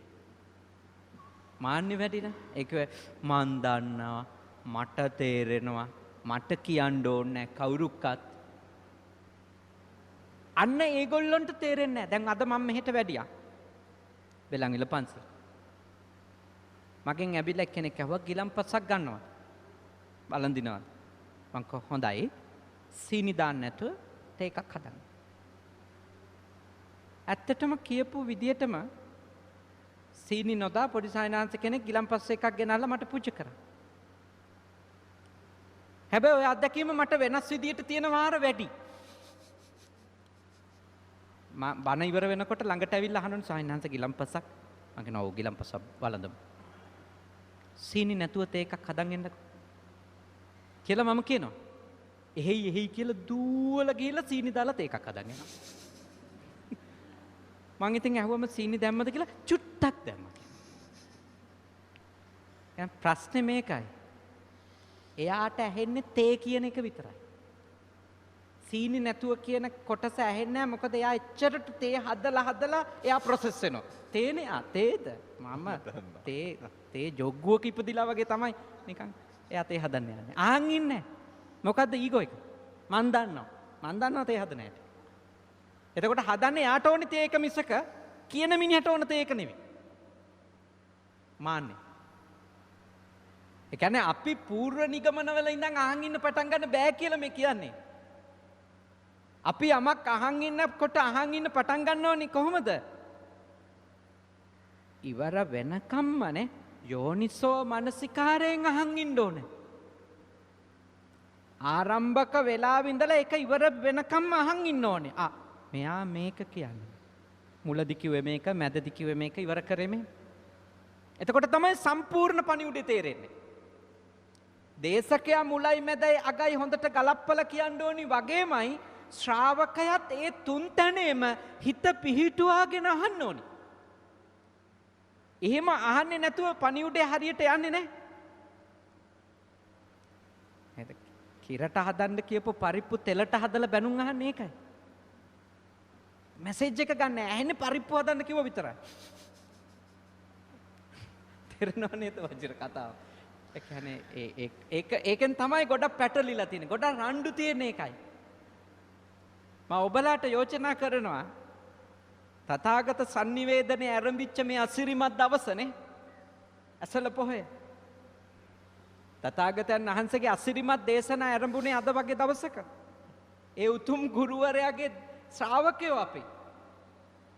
ඒ ගුරුවරයාගේ දේශනාව අහපු 5 දෙනාගෙන් එක්කෙනෙක් මාර්ගඵල ලැබුවා. තේරුණා යාටනේ. ඒ කියන්නේ අඤ්ඤා කොණ්ඩඤ්ඤ බවට පත් වුණා කිව්ව. අනිත් අයට ඒ තේරුණෙත් නැහැ. අහන් ඉඳපු එක්කෙනාට අවබෝධ වුණා හරියට. අහන් ඉන්න. මාන්නේ ලොකු බාධාවක්. තව ඉතින් සංසාරික කර්ම බාධාක් තියෙනවා. අපි ඊළඟ ප්‍රශ්නෙට යමු. දැන් සාමාන්‍යයෙන් අහගෙන ඉන්න කෙනා අහගෙන ඉන්නවා. හැබැයි මේ සමහර කතා තියෙනවා දැන් කෙනෙක් වැරදි දෙයක් කියනවා. ඒ වැරදි දේ කියනකොට අහගෙන ඉන්න කෙනා වැරදි දෙයට උල්පන්දම් දෙනවා. අපි මේ ගමේ භාෂාවෙන් කියන්නේ මේ වැරද්දට උල්පන්දම් දෙනවා කියලා. තවත් කෙනෙක් වැරද්දක් කියනකොට ඔහු ඒ වැරද්ද බව වටහා දෙනවා. මේ වගේ සිද්ධීන් අපිට ගොඩාක් අපේ එදිනදා ජීවිතවල තියෙනවා. එතකොට මේ සවන් දෙන්නාගේ බුද්ධිමත් භාවය එහෙම නැත්නම් අපි කියනවා මේකට සබුද්ධික භාවය කොයි තරම් දුරට වැදගත්ද සංවාදයකදී පණිවිඩය අරගන්න. හරිම වැදගත් ප්‍රශ්නයක් වචන. ප්‍රශ්නේ මං හිතන්නේ අනිත් අයට ඇහෙනවා අඩු නිසා මම නැවත එක පොඩ්ඩක් රිපීට් කරනවා මේ මෙතනින් අයට. මම දන්නවා ටීවී එකෙන් බලන අයට හොඳට ඇහෙනවා. නමුත් අනිත් අයට ඇහෙන්නේ නැහැ මෙතන මේ ඇතිවෙච්ච තත්ත්වෙත් එක්ක. දැන් වජිර අහන්නේ මේක. වජිර අහනවා දැන් මම කතාවක් කරගෙන යද්දී මං ඔන්න වැරදි දේවල් ටිකක් කියාගෙන යනවා. දායකයෝ ඒ කියන්නේ අහන් ඉන්න අය එහෙයි කියා හොඳට මේ මට ප්‍රතිචාර දක්වනවා. දැන් ඒකෙන් සිද්ධ වෙන හානිය Tamanටත් ඒ sannivedakayaටත් සමාජයටත් වෙන හානිය කොච්චර ප්‍රබලද? එතකොට ඒ වගේ හානියක් වළක්ව ගන්න ශ්‍රාවකයා කොච්චර සබුද්ධික වෙන්න ඕනිද කියන එක තමයි වජිරගේ ප්‍රශ්නේ. හරිනේ වජිර? හරි. ඔක තමයි අහන්නේ වජිර. දැන් ඒක හරි වැදගත්. ඒ කියන්නේ දැන් අපි කතිකයට ආසාවෙන් වසඟ වුණොත් තමයි ওই ප්‍රශ්නේ එන්නේ. තේරුණානේ? ඒ කියන්නේ කතිකයට අපි ආසාවෙන් වසඟ වුණොත් ඒ කියන්නේ කතිකය සම්බන්ධව අපිට තියෙන්නේ කාමච්ඡන්දයක් නා. ආසාවක් නම් එයාගේ හඬට ආසයි, එයාගේ ඇක්සන්ට් එකට ආසයි, එයා වචන උච්චාරණය කරන රටාවන්, එතකොට එයාගේ මූණේ තියෙන ඉරියව්, එයාගේ අංග චලනය, ඒවට ඔබ ආස වෙලා ඉන්නවා කියමුකෝ. එතකොට පණිවුඩේ භයානක එකක් දෙද්දිත් අපුඩි ගහන අන්තිම භයානක එකක් දීලා තියෙනවා. දැන් සමහරු ඔය චන්දරැස්සින් වල එහෙම අප්පුඩි ගහපුවා තමයි කන්නේ මේ තාම. තේරුණානේ වජිර? ඒ කියන්නේ චන්දරැස්සින් වලට ගිහිල්ලා ඒ අප්පුඩිය ගහනකොට ඒ අප්පුඩිය ගහන්නේ වෙලා අපේ පක්ෂේ, අපේ නායකයා, අපේ ගැලවුම් කරුවා, අපිව බේරගන්න ඉන්න එක්කෙනා, එයාලා ඉතින් පරපුරෙන් පරපුරටම අපි බේරගත්තා. දැන් අන්න ඒ වගේ අදහසක ඉඳන්නේ සමහරු කතාව අහන් ඉන්නේ. හැබැයි කියලා තියෙන්නේ එයාට විතරක් නෙමෙයි එයාගේ ළමයි ලපටිත් විනාශ වෙන ප්‍රතිපත්තියක්. හැබැයි අර අහන් ඉන්න කෙනාට ඒක තේරෙන්නේ නැහැ. ඇයි? වසඟයි. පක්ෂපාතීත්වයේ උපරිමයි. පක්ෂපාතීත්වයේ උපරිමයට ගියොතින් වෙන්නේ සබුද්ධික නැති වෙනවා. ඔහේ අහන් ඉඳලා ඔළුව මත පුපුරලා යන බෝම්බ වගේ භයානක දේවල් වලට වජිර සාදුකාරද? අනේ හොඳයි කියලා. මා යෝජනා කරනවා අහන් ඉන්න එක්කෙනා යෝනිසෝ මානසිකාරයම පවත්තන්ට ඕනි. කියන්නා කෙසේ කීවත් නේද? රස කරලා ආලවට්ටම් දාලා හොඳටම කිව්වත් අහන එක්කෙනා ආරම්භයේ ඉඳලාම අවසානය දක්වා සිහි කල්පනාවෙන් අහන්න ඕන සුනාත කියලා කිව්වේ ඒකයි. ඊළඟට මොකද කරගන්න? ධාරේත. හොඳට ඒක ධාරණය කරගන්න. එහෙම නැති වුණොත් වරදින. තමන්ට විතරක් නෙමෙයි. ඇත්ත වශයෙන්ම sannivedakayaටත් වරද්දන ඕනේ එතකොට.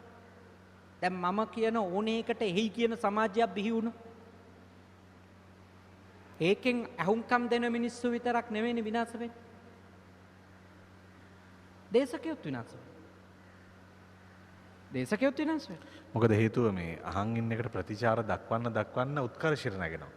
ඒ කියන්නේ ඒ ලැබෙන කමෙන්ට්ස් වැඩි වුණාම ඔක්කොටම සාදු එහෙයි නේ.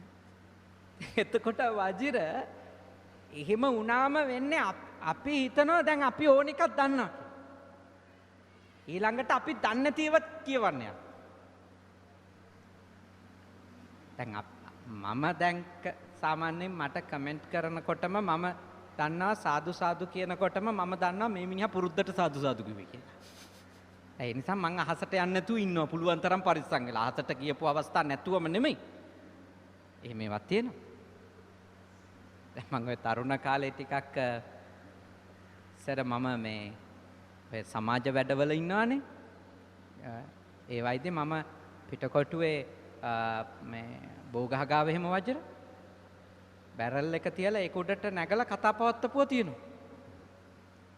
ඒ කාලේ 2002 වගේ කාලේ එම කතා පවත්වපු අවස්ථා තියෙනවා. ඉතින් ඒ කතාව පැවැත්වුවන් අර පිටකොටුවේ පේමන්ට් වල ඉන්න අය අප්පුඩි ගහලා විසිල් ගහලා කියනවා ඔබ වහන්සේ වගේ 10ක් හිටියා නම් ලංකාවම බේරෙනවා. කුඩා පොළ හාමුදුරුවෝ ආයේ බිහි වෙලා ඉතින් මං ආයේ නගිනු බැරල් එක උඩට.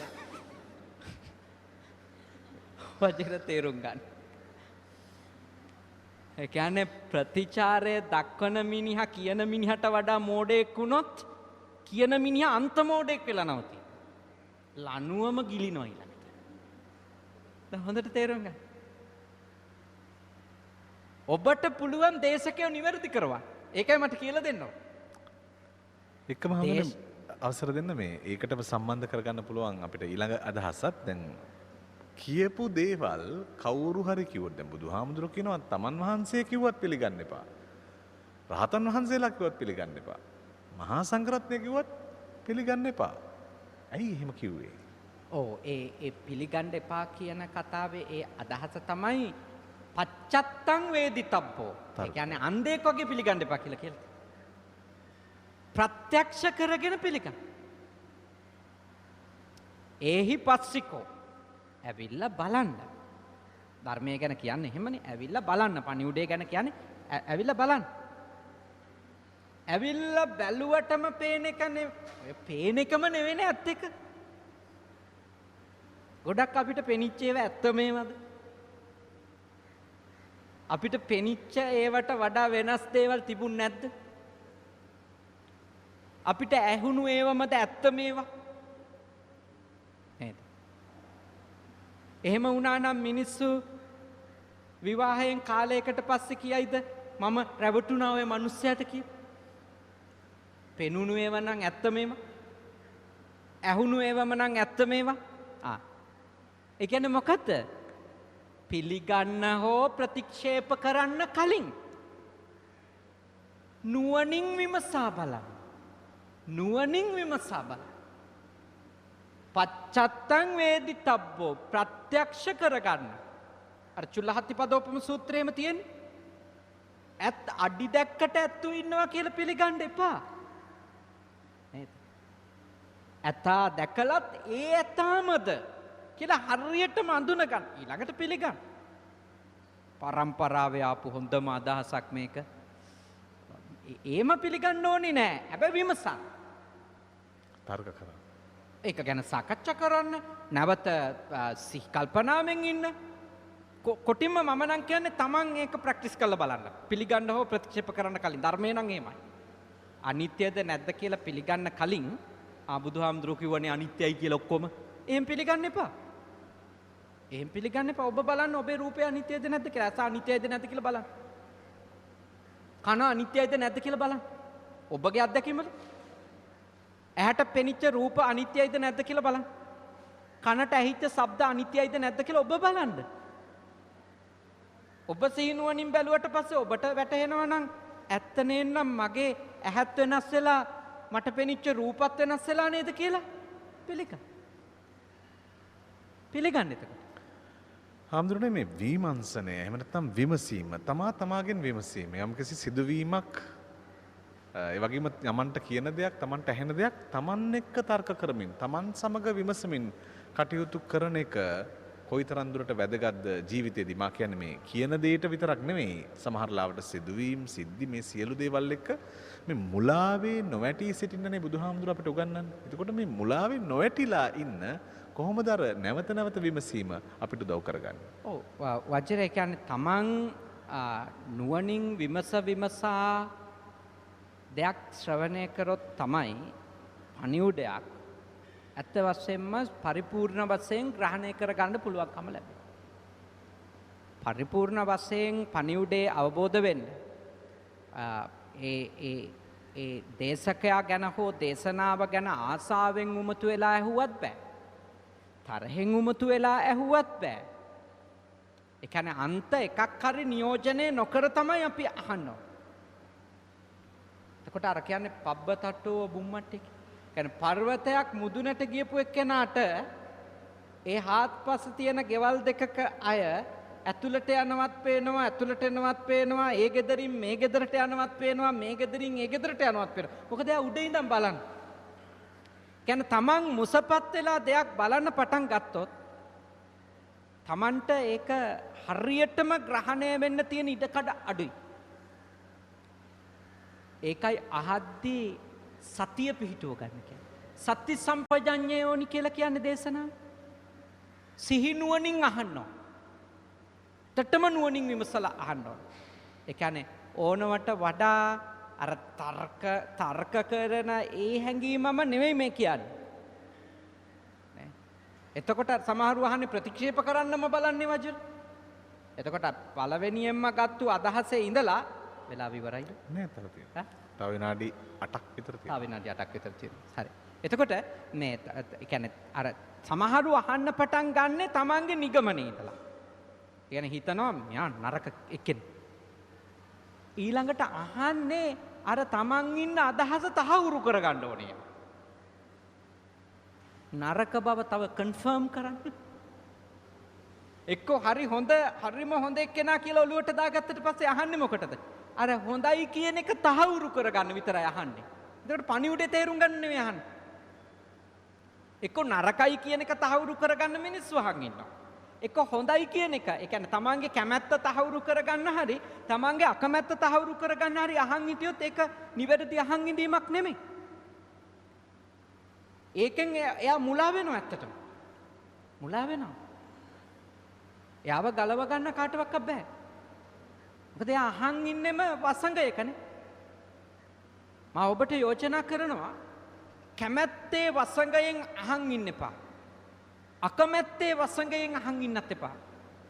එතකොට තමයි මුලා වෙලා අහන්නේ නේ. කැමැත්තේ වසඟයට ගියත් එතන තියෙන අවිද්‍යාව, මෝහය. අකමැත්තේ වසඟයට ගියත් එතන තියෙන මෝහය. එතකොට තේරෙන්නේ නැහැ අපිට. ළමයෙක් ගැන වුණත් එහෙමනේ. දැන් ඔය ඕනවට වඩා ඔබ ඇලිච්ච ළමයා ඉන්නව නේද? හොඳටම ආදරේ ළමයා. හොඳටම වසඟ වෙච්ච. ගෙදර දෙතුන් දෙනෙක් ඉන්නවා නම් එක්කෙනෙකුට තියෙනවනේ වෙනම එකක් නේද? විශේෂ එකක්, විශේෂයෙන් ලොකු පුතාටනේ. ලොකු දුවට. ඉතින් මොකද එයා අම්මෙක් කරේ පළමුවෙන් එයානේ. එතකොට එහෙම විශේෂේව තියෙනවා. එක්ක බාලයා කියලා නේ. කවදා හරි බලා ගන්න ඉන්නේ යා. ඔහොම ඒව තියෙනවනේ. දූයි පුතයි ගත්තොත් අදූ නම් පිටට කොහොමත් ඉන්න කන්නේ හොල්ලන්නේ නවතින්නේ. ඔහොමත් හදාගත්තු ඒවා මත මිනිස්සුන්ගේ තියෙනවා මේ වජිර මේ පුද්ගලික මේ කැමැත්තවල් වැඩි හෝ අඩු. අන්තිමට වෙන්නේ අර ඒ සීමාවක් නැතුව වසඟ වෙච්ච එක්කෙනා තමයි නාස්තිම වෙලා යන්න පුළුවන්. මොකද එයා කරන කිසි දෙයක් සිහිනුවණින් නිරීක්ෂණය කරන්නේ නැහැ. ඒ මොකද නිරීක්ෂණය කරන්නේ නැත්තේ එයා හොඳයි කියලා పూర్ව නිගමනයක ඉන්නවා. ඒකනේ සමහරු කියන්නේ මෙයා ගැන හදන්න කිසි දෙයක් නැහැ. ඒකට අහවලා මම මේ ලේ වතුර වෙලා ඉන්නේ අහවලා ගැන. සමහර විට ඒ ලේ වතුර වෙලා ඉන්නවා කියපු මිනිස්සයා බේරෙනවා. අර හොඳයි කියපු මිනිහා තමයි මලයක්ෂයෙක් වෙලා නවතින්නේ අන්තිමට. ඒ ඇයි එයාව වෙනස් කරන්නේ නැන්නේ? එයා කරන ඒවා නිරීක්ෂණය කරන්නේ නැන්නේ. එයා කියන කතා අහන් ඉන්නේ නැන්නේ. නිගමනේ වැඩිනේ. මුලා වෙලානේ ඉන්නේ. රැවටිලානේ ඉන්නේ. එතෙන් තමයි අර sannivedanaya තුල ග්‍රාහකය වැරදියට ගත්තොත් ඔක්කොම අර්බුදයකට යනවා. හඳුනේ අවසාන වශයෙන් මේ කරුණාව, දයාව, මෛත්‍රිය කොයිතරම් උදව් වෙනවද කෙනෙකුට හොඳ පණිවිඩකරුවෙක් වෙන්න. ඒ වගේම තවත් කෙනෙකුට දෙයක් තේරෙන්න පැහැදිලි කරලා කියන්න. ඒ වගේම තවත් කෙනෙක්ගේ ආදරය දිනා ගන්න කොයිතරම් කරුණාව, මෛත්‍රිය, දයාව උදව් වෙනවද? ඒක පණිවිඩයක් ගෙනියන කෙනාට. ගෙනියන එක්කෙනා එක සාතක පණිවිඩයක් කරගන්න කරුණාව, දයාව, මෛත්‍රිය කොච්චර උදව් වෙනවද? මම ඔබෙන් මෙහෙම ප්‍රශ්නයක් අහනවා. ඔබ දත්මිටි කකා කියපු දේවල් නිසා ඔබට කී දෙනෙක් වෙනස් කරගන්න පුළුවන් වුණා? නේ. ඔබ දත්මිටි කකා නේ? දත්මිටි කකා තමන්ටම සාප කර ගනිමින් දෙන්න හදපු පණිවිඩ තියෙනව නේද? ඒව අහලා හැදුනද කවුරුද? වෙනස් වෙන්නේ. මිනිස්සු වෙනස් වෙන්නේ. එයයි දේශකයාම ඉන්න දේශයකින්. කරුණාවක් දයාවක් නැහැ කියලා අහන් ඉන්න මිනිහට තේරෙනවා. දැන් ආමුදුරවරු උපාසක අම්මලා නේ බොන මිනිස්සුන්ට බනින බැනිලි වල හැටියට දැන් ලංකාවේ එක බාර් එකක් නැති වෙන්න ඉපේ. හැබැයි ඇත්තම කතාව තමයි කොපි කොච්චර බැන්නත් කිසිම මිනිහෙක් බේබදු කමින් බේරගන්න එක ලේසි වැඩක් නෙමෙයි. සමහර විට සමහරුන්ට ඒක නවත්ත ගන්න බැරි වුණාට පාලනය වෙච්ච තැන් තියෙනවා. මම දන්න ඒවා. මොකද ඒ දරුවෝ ඒක කතා කරන්නේ තාත්තත් එක්ක ආදරෙන්. බිරිඳ ඒක කතා කරන්නේ හරිම එයා ගැන සෙනෙහසින් කියලා එයාට යනවා පණිවිඩ. මතක තියාගන්න මේ අනිත් එක්කෙනාට දෙන අවවාදේ හෝ මඟ පෙන්වීම එයාට ඒක දැනෙනවද නොදැනෙනවද කියන එක තීරණය වෙනවා එයාගේ ඒ කතා කරන එක්කෙනාගේ ඉන්ටෙන්ෂන් එක මොකද්ද කියලා අනිත් එක්කෙනාට තේරෙනකොට. ඒ කියන්නේ මෙයා කතා කරන්නේ මොන චේතනාවකින්ද? දැන් අපි කෙනෙක්ව සීලවන්ත කරගන්න දෙන උපදෙස් ඇතුලේ ඇත්තටම තියෙන්නේ කරුණාව දයාව නම් අපි පොදුවේ සීලවන්තකම ගැනනේ කියලා දෙන්නේ. හැබැයි අපි ගොඩක් වෙලාවට අනිත් අයට උපදෙස් දෙන්නේ අපිට හානි සිද්ධ වෙන දේවල් වලින් යාවලක්ව ගන්නනේ. මං කලිනුත් වැඩසටහන් වලදී කියලා තියෙනවා දැන් මගේ ගාවට ඇවිල්ලා නඩු කියපු උපාසිකාව හෝ උපාසක මහත්තුරු අතර නේ හරි අඩුයි මෙයා මේ අම්මට තාත්තට බොරු කියනවා යාළුවොන්ට බොරු කියනවා මෙයාට බොරු කියන්න එපා කියලා උපදේශයක් දෙන්න හාමුදුරුවනේ කියලා ඉල්ලීමක් කරපු අය හරි අඩුයි. හාමුදුරනේ මෙයා මදුරුවෝ මරනවා කැරපොත්තොන්ට සෙරෙප්පුවෙන් ගහනවා. හාමුදුරනේ කැරපොත්තු එහෙම මරන්න එපයි කියන්න කියලා මට එහෙම මගෙන් උපදෙස් ඉල්ලපු අය අඩුයි ඇවිල්ලා. ඒ කියන්නේ අනිත් එක්කෙනාට එහෙම කියන්න කියලා කියපු අය අඩුයි. අඩුයි නෙවෙයි නෑම තමයි ඇත්ත. මගේ ගාවට ඇවිල්ලා ගොඩාක් අය කියලා තියෙන්නේ හාමුදුරනේ මෙයා මේ කාම මිත්‍යාචාරයට යන උපදෙස් දෙන්න. මෙයා බොනවා උපදෙස් දෙන්න. දැන් මේ දෙකම ඇත්තටම කිව්වොතින් අර උපාසකම්මගේ ප්‍රශ්න දෙකනේ. දැන් ඇත්තටම මිනිස්සු ආපාය යන එකෙන් බේර ගන්න නම් ඉස්සෙල්ලම වළක්ව ගන්න ඕනේ. කාමේසු මිච්ඡාචාරාවලින්ද බුදුහාමුදුරුවෝ මුලින් කියපු පාණාතිපාතාවලින්ද? පාණාතිපාතාවලින් වළක්ව ගන්න එපා. හැබැයි ගෝනුස්සෙක් එහෙම ආවොත් කොස්ස තියලා තද කරගෙන කෑ ගහනවා මෙන්නේයි ගෝනුස්සෙක් කියලා. අර මිනිහා එන්න ඕන දරපොල්ලක් අරන් ඊළඟට. මිනිහා ලව්වා ප්‍රාණඝාත කරවන්න ප්‍රශ්නයක් නැහැ. තේරෙනව නේද වචනේ? කියන්නේ අර ඒ අවවාද දෙන අයට තියෙන ආදරේ නම් ওই ප්‍රශ්නේ වෙන්නේ නැහැ. මට මේ සරලව මං කලින් කියපු උදාහරණ මේවා. ඒත් ඒව නැවත නැවත කියනවා. ඒ කියන්නේ මොකක්වත් ඉඳ නෙමෙයි වචන. අපේ සමාජේ ආදරෙන් කතා කරලා ප්‍රශ්න විසඳන්නේ නැහැ. කරුණාවෙන් කතා කරලා දෙයක් විසඳ ගන්න බලන්නේ නැහැ. තරහෙන් තාත්මිටි කකා ඒගොල්ලෝ හිතනවා එහෙම හිටියොත් තමයි වැඩේ කෙරෙන්නේ කියලා. ඕනවට වඩා හොඳට කතා කරොත් හොඳට තියෙයි. ඔන්න ඕවා තමයි අපේ තියෙන ඔළුවේ තියෙන අදහස. ඉතින් අපි ඉන්නේම හැමතිස්සෙම මේ රත් වෙලානේ ලේ කුපීත කරගෙන. ඉතින් පැය 24ක් යනකොට අපි මිනිස්සු උනාට මිහි පිට ඉන්න මල පෙරේතයෝ වගේනේ මූණු. ඇයි දවසේම රත් වෙලා නීන්නේ? අපි හිතන එහෙම හිටියොත් තමයි වෙනස් වෙන්නේ. බුදුරජාණන් වහන්සේනේ බුදුහාමුදුරුවෝ කනට මිහිරි වචන කිව්වා. ප්‍රිය වචන. උන්වහන්සේ හැමෝටම පිළිසඳර කතා කරලානේ කච්චිතේ කස්සප කමනියන් කොහොමද කස්සප සුවදුක්? එහෙම සුවදුක් අහනවනේ. කොච්චර ලස්සනද එහෙම කතා කරනකොට. එහෙම කතා කරලා දෙයක් කියලා දෙනකොට අහන් ඉන්න හිතනවද නැද්ද? අහන් ඉන්න හිතෙනවා. දැන් ගොඩක් අය මට කියලා තියෙනවා ඔබ වහන්සේ කියන ඒවා චුට්ටක් හරි පිළිපදින්න හිතෙන්නේ ඔබ වහන්සේ බැන්නත් hina වෙවිනේ බණින්නේ. පොළු ඇරියා තමයි ඒ වුණාට ඔබ වහන්සේ දත්මිටි කකා නෙවෙයි කිව්වේ. ඉතින් අපේ බුදුහාමුදුරුවෝ කරුණාවෙන්නේ දේවල් කිව්වේ. ඉතින් මම මොකටද දත්මිටි කකා කියන්නේ?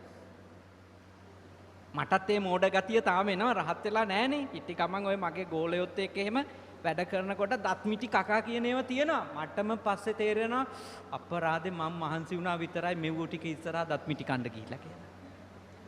මුකුත් වෙන්නේ නැහැ. ඒ වෙලාවට නිකන් බය බිරාන්ත වෙලා ඉන්නවා. අද ලොකු හාමුදුරුවන්ට මොකද්ද වෙලා කියලා. ආපහු හෙට උදේටත් ඒකම කරනවා. මුකුත් වෙන්නේ නැහැ. කරුණාව ඊට වැඩිය වෙනස්. ලෝකේ වෙනස් කරන. ආදරය දේවල් වෙනස් කරන. ආදරෙන් කතා කරා. කරුණාවෙන් කතා කරා. වෙනස් වෙන. ආන් ඉන්න මිනිහා අබමල් රේණුවක් හරි වෙනස් වෙනවා. ඇති නේද අද? හොඳයි හඳුනනේ. අද අපි sannivedanaya පිළිබඳව සාකච්ඡා කළේ.